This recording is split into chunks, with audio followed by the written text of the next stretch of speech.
episode 6, we got Carman Lam, Chief Marketing Officer of Chibi Clash, which is a Web3 game. So you got Web3, blockchain, gaming, all that mixed into one. We're going to talk about the tips of Web3 marketing, why community is important, how often to post, the right marketing channels, Discord versus Twitter versus Facebook. We're going to talk about the correct demographics, the content strategy, and why using subtle language in Web3 marketing is sometimes more beneficial than direct language. We're going to talk about influencers. Do they work? Do they not work? And last but not least, we got hot sauce. We're going to put Carman on the hot seat. Tune in for episode 6 with Carman Lam.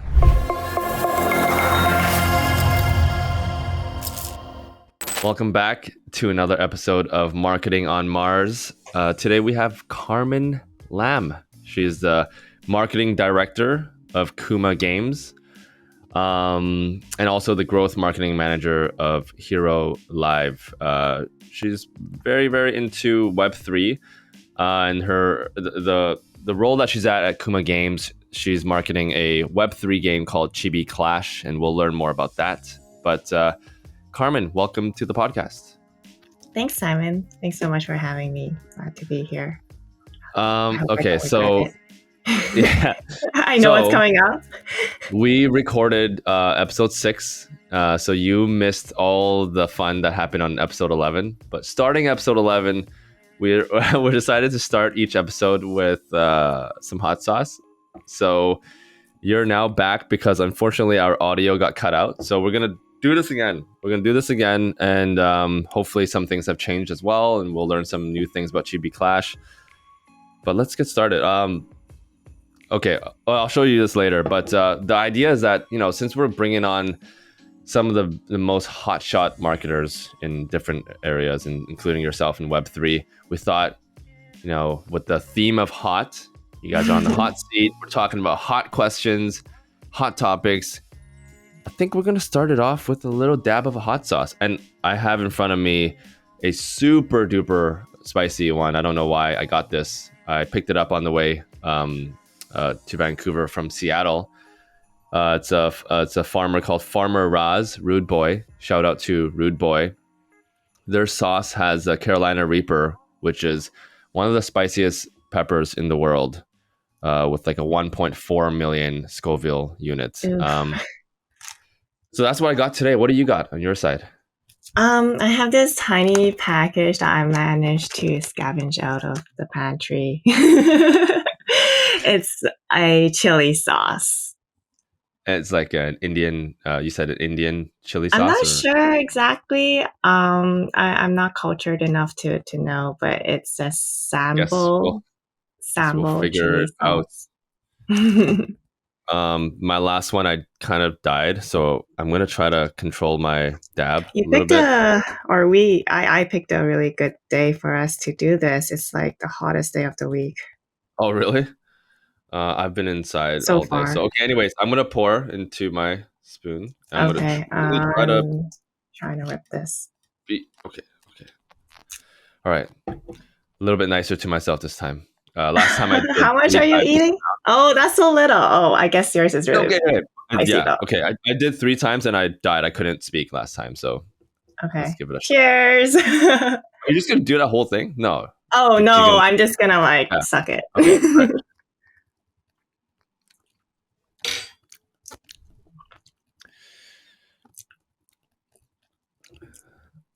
Forgot to mention, not good with spicy. But this is okay. I'm okay with spicy, but this is really spicy. Oh my god. It's just burning a little for me.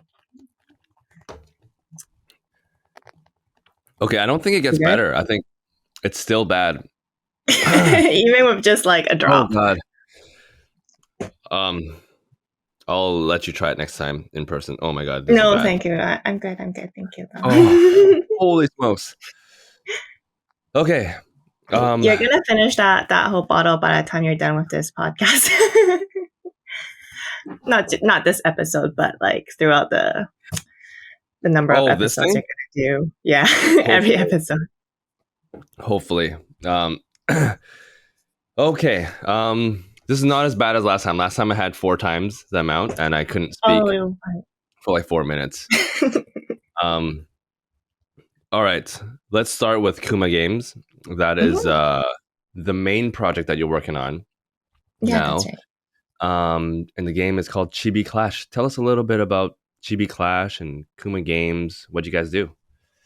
Yeah, as you mentioned, GB Clash is a Web3 game. We are built for the blockchain. Of course, there are blockchain features like play to earn, similar to some of the biggest Web3 games out there. Like you might have heard Axie Infinity, Step In. They were blowing up during the bull Yeah, market. yeah. But TV Clash, we are built for Web3 and blockchain, but we really look to onboard the next wave of Web2 gamers into Web3.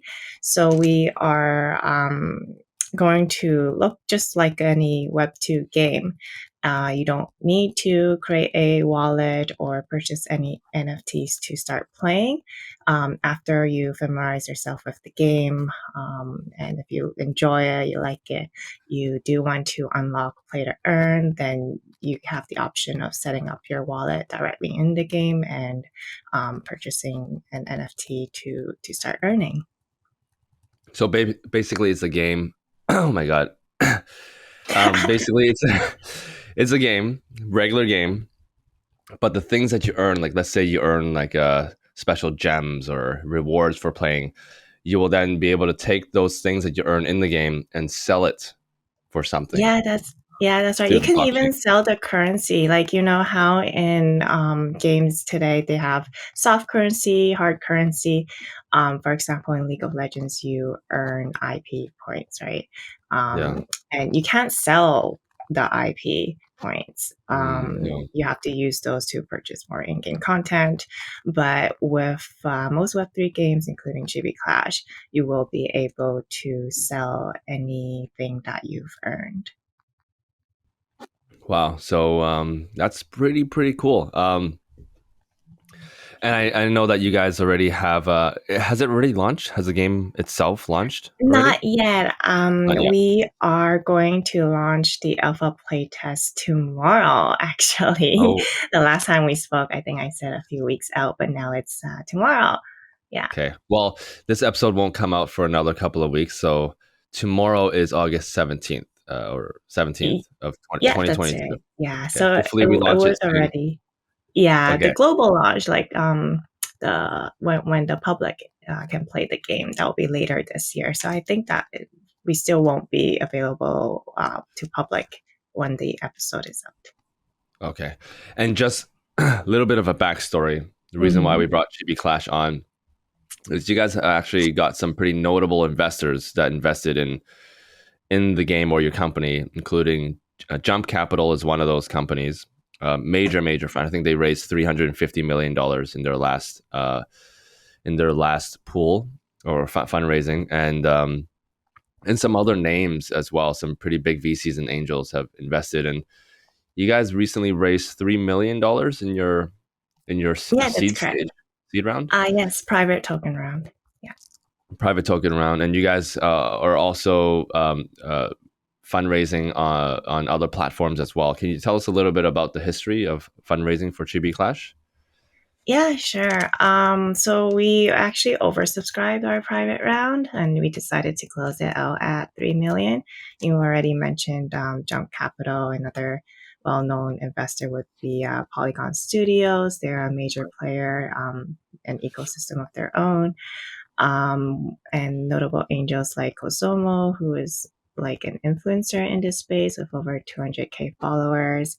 Hmm. We also have gaming guilds invested in us, so they actually purchase NFT assets from us to lend out to what they call their scholars, which are gamers in the guild. Um, and yeah, having gaming guilds on board is really essential for a Web3 game. It's part of the marketing strategy. Wow. Um, so that's huge for us. And yeah, we announced the fundraise back in May this year. And we're actually not looking to raise any time soon, not another round yet. We Right. do want to deliver on our roadmap, push out the game. We also have some side projects going on in addition to the first game, and we are already looking at the roadmap 2.0, what's going to happen after the first game is out. So we're already building and getting ready for that. And then I think when we're closer to that roadmap 2.0, that's when we might be looking for another round of fundraise. Yeah. And actually, how I found out about your game is saw some of your NFTs that you were selling on OpenSea. It became quite popular. Was that just to help? Was that part of the Uh, strategy in the beginning, and then it just kind of transitioned to the game, or was the plan mm, always to have a game, and then the NFT was just kind of to supplement the kind of bootstrap, like help to bootstrap and pay for expenses and stuff? mhm. What was the purpose behind that? Yeah, the intention was to always build a game. We are a team of veterans in the gaming industry. My CEO having 10 years of experience working at AAA studios like Zynga. Mm. Some of our other team members also worked in esports as well as myself. So like our project manager was part of Navi, one of the top esports organizations in the world. So we're Oh all wow! about gaming here. Oh wow! Um, and when we launched the first NFT collection back in September, we definitely did want the game was already on our roadmap. We needed to sell out the collection to help bootstrap that. And yeah, you were right. We did like bootstrap, like we sold out the collection. I believe at that time it was about 1.2 million USD, and we Whoa! weren't thinking of fundraising from VCs and angels initially. We were just going to bootstrap. Um, but we participated in a Web3 accelerator program called Alliance. Okay. Same program that some really big names have graduated from, like Step In, Genopets. We were in the same cohort as them. And from working with our mentors there, um, we were able to put together a game plan to fundraise and get the connections to do that. Nice. Yes, put together a game plan for the game. That's Yeah. quite original. Okay, cool. Let's talk a little bit about tips to marketing. So you Mhm. guys have sold out your NFT collection, $1.2 million sold, Mhm. or whatever the number you put out. Raised $3 million. You guys are still a startup, but have done quite well over the last, I would say, year or so. What were some of the tips? What were some of the keys? Like if I were to want to start, let's say I wanted to start a game tomorrow or an NFT collection tomorrow, what are some of the tips? Like your number one or two tips? Yeah. When you're trying to launch an NFT collection or any product in Web3, whether that be like a game or DeFi product, community building is very important.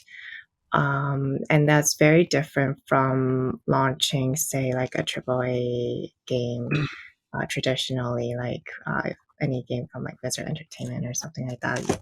There's Yeah. like um, there's not as big of a build up as there is in Web3. In Web3 you're always every day talking to the community, teasing things, getting their feedback. They're like part of your team.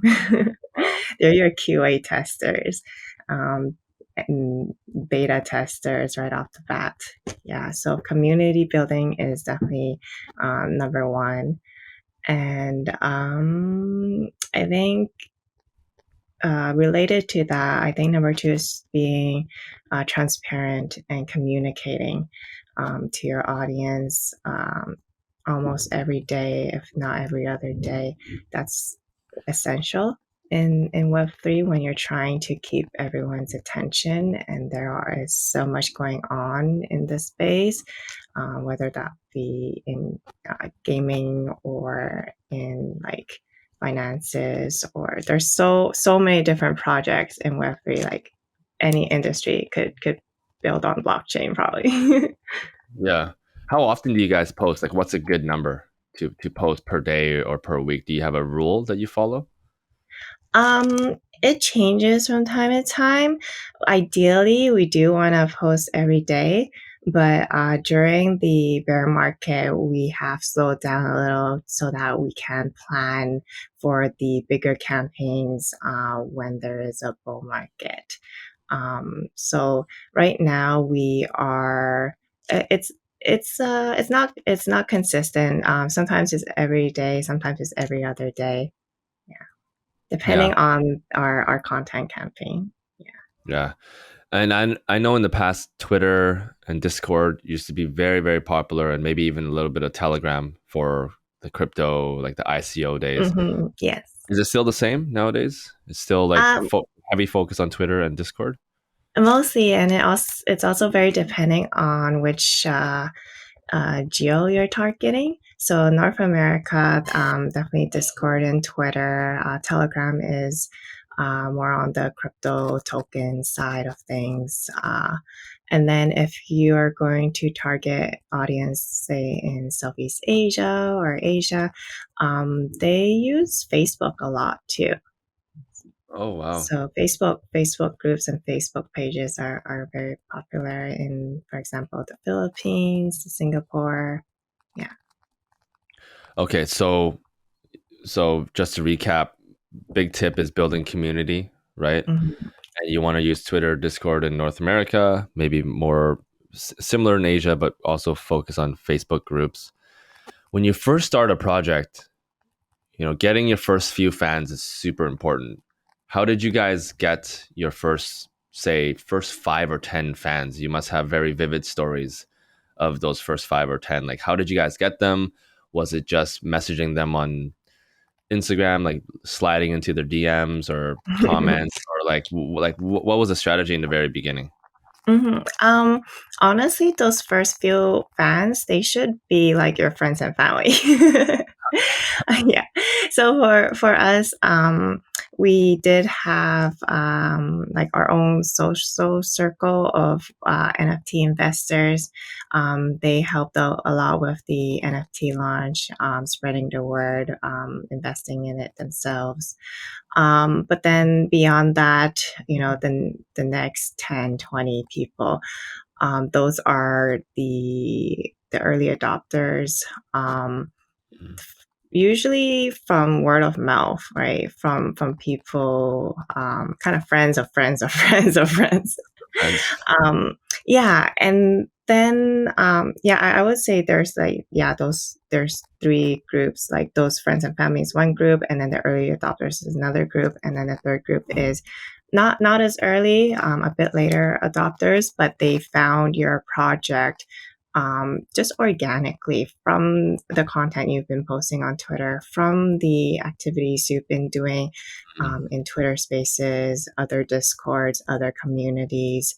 Um, and those people are usually very, very loyal and passionate about what you're doing as well, because they're not in it early to flip, right? They're a little later, but they still, it caught their interest, and they decided to invest. So the third group is very loyal, and we appreciate them very much. Yeah. So really up to your first 20, 25 fans is trying to keep within your circle, right? Don't try to reach out and or pay for them. It's just very growing organically. And then eventually, once you have enough traction on your pages through your inner circle, then people will find your project attractive, basically. Yeah, Is kind of you do need to reach, depending on like your goals, right? We had a NFT collection of 5,555 chibis to sell like. out. So we Mhm. did need to reach like an audience of at least a couple thousand to sell that out. Yeah. Yeah. Um, and then you mentioned kind of the early adopters were some of your biggest fans, like outside of your friends and family, like these guys Mhm. actually found your project attractive.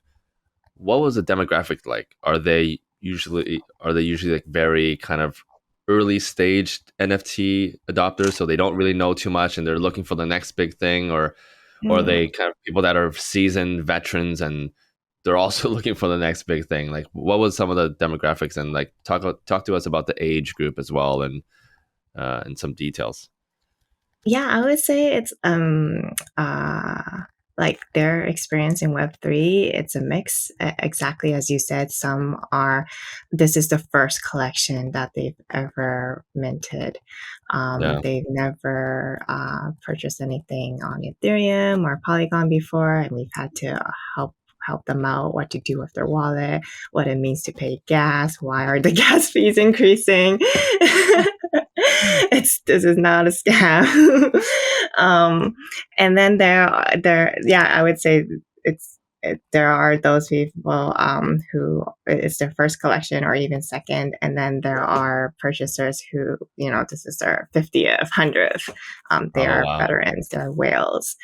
And then in terms of age groups, uh, I would say kind of similar where there is a younger demographic like Gen Zs um, who are really into Web3 and play to earn and picture profile pictures, profile pictures. Yeah. And then there's the older generation as well, because my team, we are on a little bit of the older side, like millennials or older millennials.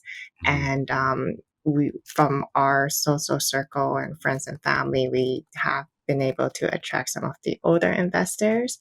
So late, See. like late 20s to 40s. Yeah. Yeah.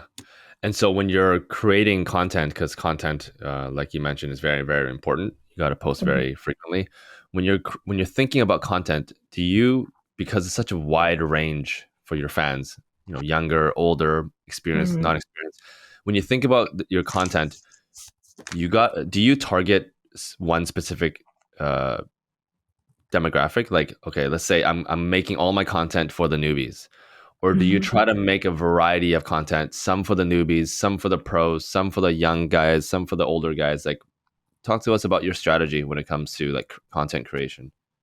Yeah. No, we don't target just one. We do a mixed strategy. Even if someone is experienced in this scene, but they haven't heard of Chibi Clash before, then some of the content we put out for the new investors in this space are still helpful to teach them what our project is about and how they could get involved. So a lot of the times I do tell my marketing team that whenever we publish any educational content, um, we aren't just targeting newbies. We're also trying to speak out to the veterans in this scene, just to give them like either a reminder, refresher, or let them know what our project is about. So Yeah, we're not trying to like be randomly be like, hey, remember about our NFT collection? You can invest in it. You can. This is where you can go buy it. The messaging is a lot more subtle. yeah. It's more like, hey, I know you've been following along the whole time, and here's just some more information, but never Yeah, for asking example, anything. our 1 year anniversary is coming up for our first mint actually in September, and Yeah, that's when we plan to talk a little more about our collections that we've launched since then. So we have like 4 NFT collections, and it can get confusing even for people for our own community members who have joined maybe for a month or a few weeks.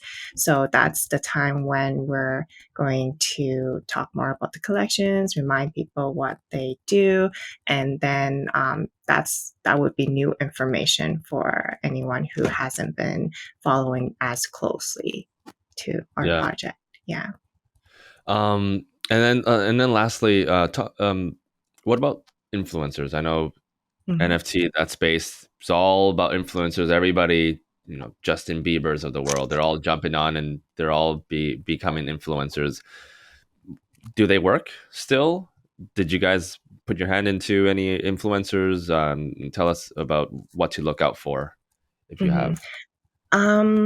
We haven't worked with that many influencers. Any influencers we have worked with, they were also our advisors. So they are Mm, involved in our project. We've hosted AMA sessions with them. We've got them involved in our game design. So we're not just contracting, like signing an influencer and getting them to post about us and then, that's it. It's not like that for us. We want to have the influencers involved in our project for a long term, so that whatever they say about us, it is genuine and not like a shell tweet. yeah. and I'll, and it really depends on the influencer and like some influencer accounts in the space, they might have like 100K followers one day, but then they're gone. They disappear Oh, one day wow. for some reason. Maybe their account got suspended. Maybe they sold the account. But yeah, it's Yeah. yeah, you have to really find people who are involved in several projects, not at a surface level, but like deep as in advising and consulting in the design.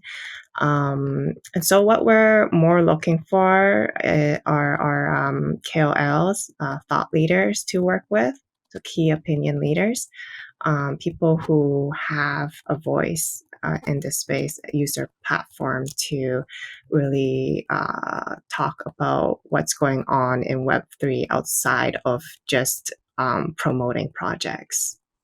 And do these KOLs usually they typically work with as a partnership, or are they usually like there's a lot of influencers that say like, okay, $10,000 for a post, $5,000 for a post, like Yeah, those aren't the those influencers aren't we're the ones. looking to work with. There are a lot of those, and we get daily DMs from people who are like, "Would you want us to promote your content on our Twitter?" Like we have Yeah. a couple thousand followers, 10,000 followers, and there are people who reach out who don't even own the accounts that they say they own, just to like see if Whoa. they can scam the projects. Yeah. Wow. So look out for that, and look out for like you said, engagement as well, right? 100,000 followers doesn't really mean anything. You gotta Right. watch out for other things. Yeah, that's Um, this. I would say that's like the same for influencer marketing in any yeah. industry, but it's just a lot easier to fake in Web3, I think. Yeah, and plus, when we speak to any companies and or anyone from any industry, in general, micro influencers is just overall the ROI is higher there than working with any Mhm. of the larger influencers, like you said. And yeah, so I think that was the right play. So, what's next for Chibi Clash? What should we look out for over the next, let's say, 6 to 12 months? What are the next Yeah, milestones? so um, most immediately, of course, is the alpha playtest. By the time this episode is out, alpha playtest will be going on, but it's closed off to our holders only at this time. You can sign up on our website at chibi.gg, www.chibi.gg, to see if you can win a spot to be accepted into the playtest session. Um, we're going to be gradually opening up the playtest to more and more people. So that's like immediately what's going on for us in the next month or two. And then I also mentioned we have our 1 year anniversary in September, so we'll be celebrating that huge campaign and contests, a lot of giveaways. So be on the lookout for that on our socials.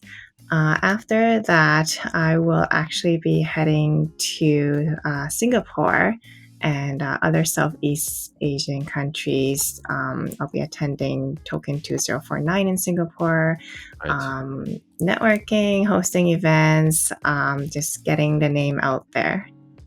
Awesome. Cool. Well, we'll definitely, the listeners, if they want to learn more, I'll definitely be adding the links to the show notes.